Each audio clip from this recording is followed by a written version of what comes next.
दुकानदार बाबाजी मला एक 5 रुपयाचा बिस्किटचा पुडा द्या ना.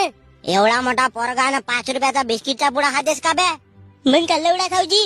अबे माणसाला सोबते असा काहीतरी खा. मग एक काम करा बाबाजी, एक चॉकलेट फ्लेवरचा कामडम द्या. काऊन लावला गण्या? आले काय तुझे? काही मागतेस, मी तशा वस्तू नाही ठेवत माझ्या दुकानात. मग काय चोटल्याला मला तसं म्हणत्या. चांगला मी बिस्किटचा पुडा घेत होतो, आज 5चा घेतलो असतो, उद्या 10चा घेतलो असतो. असा करता करता तुम्ही करोडपती झाल्या असत्या. पण नाही, तुमच्या गुबीत मोठे किडे. काऊन गण्या? मोठ्या माणसासोबत असा बोलतेत का? मग लहान माणसासोबत असा बोलतेत का?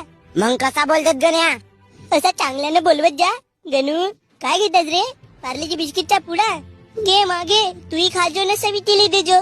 ते नाही, लवडा घेतेस का, लसण घेतेस का, त्याच्यात अद्रक टाकतेस का? अबे मी काही करू, तू आपला काम करत जा ना बे बुडक्या. आता समजला बापू, तू 12वी काऊन नापास झालास तर.